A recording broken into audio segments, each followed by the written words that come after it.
Hi, Miss Harris. My name is Zia. I'm a recent True Blood fan. My friend Rachel introduced it to me a month ago, and I'm just catching up. And I read all your books, and I fell in love with the characters. So I want to thank you for that. Miss Harris, have you always wanted to be a writer? And if you did, who was your inspiration? Okay. Yes, I always wanted to be a writer, so am I not the luckiest person in the world? Yes, I am. Inspiration, that is not my favorite word, and I'll tell you why. Because it sounds like everything would happen if you had the right idea, and that's not necessarily true. I've read writers all my life who captured my imagination and made me want to write too, starting with Edgar Allan Poe and Charlotte Bronte, going up through Jane Austen, going to the fabulous mystery writers Niall Marsh, Agatha Christie, Dorothy Sayers, and veering across to Heinlein, Ray Bradbury, and the late great Shirley Jackson, who is one of the best American short story writers ever, and sadly underread today. So I have gotten something of value from almost every writer I've ever read, and it would be impossible to point to any one and say that's the source for my creative energy.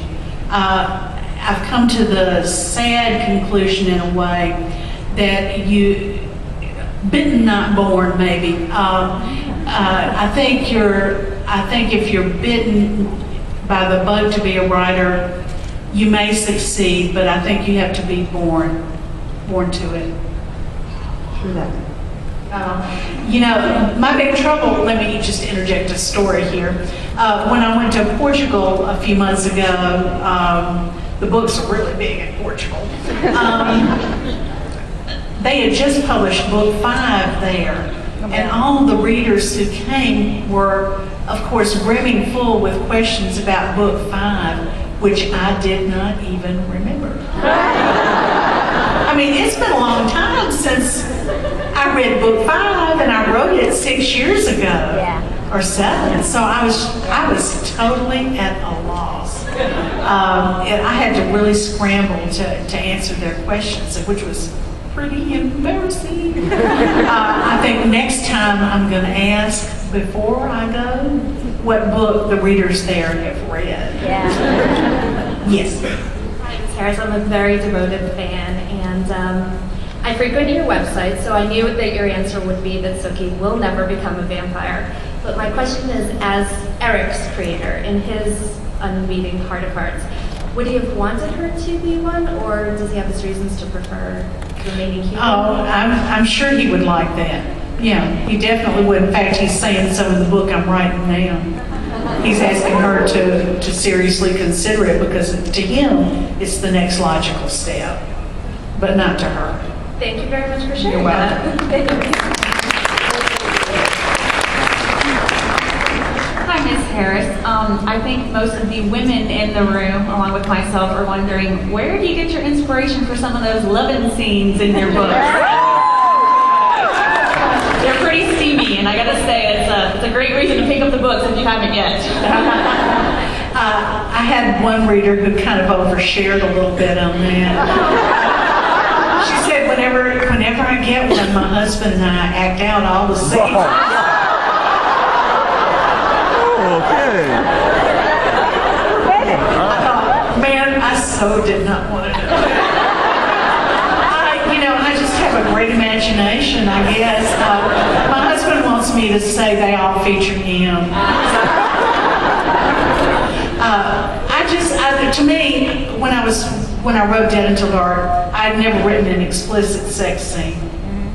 And I thought, well, since I was about to turn 50 then, I thought, if not now, when? And it turned out I could do those.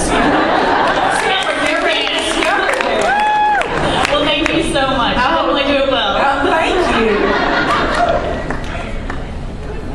Hi, I just wanted to say, first off, I really like that you actually have a lot of multicultural vampires instead of just the Eastern or Western European brand that we normally get. My question was, Was there any research you did on the Fae actually being very attractive to vampires, especially because of their blood? No, I made that up.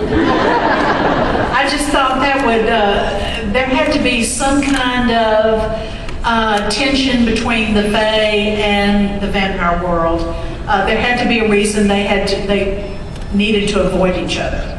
Okay. And that worked out good, I think. All right, thank you. You're welcome. Hi, what gets me as a fan is not only your awesome books, but that you're down home like all of us. So, I mean, you're not pretentious or arrogant, you're awesome. Oh, in private life, I am totally arrogant.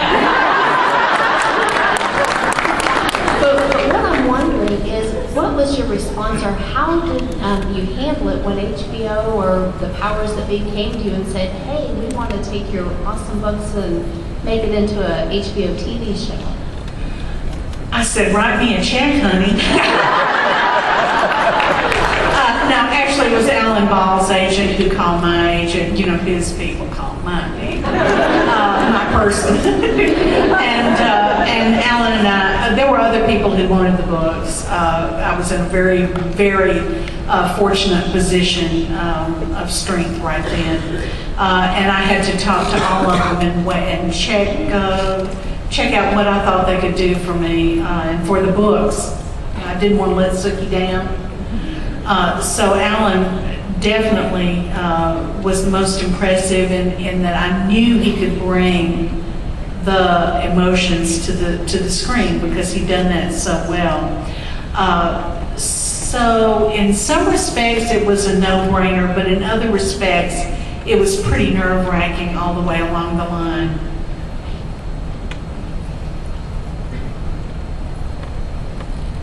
Hello.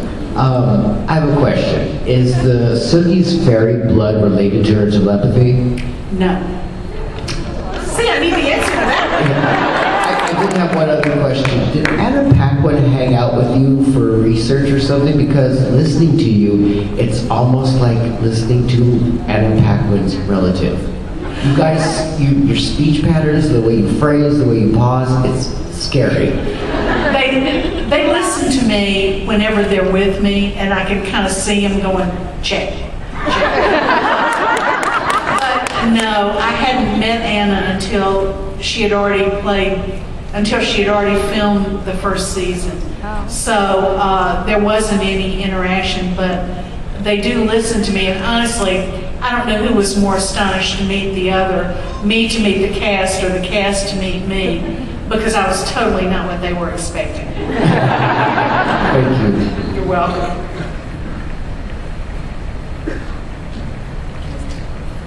Nobody else in line? Oh my gosh, well.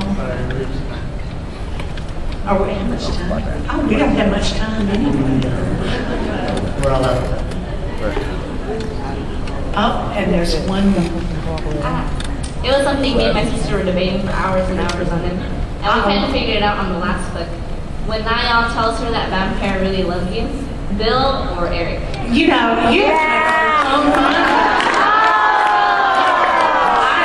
I am not here to spell everything out for you, you lazy people.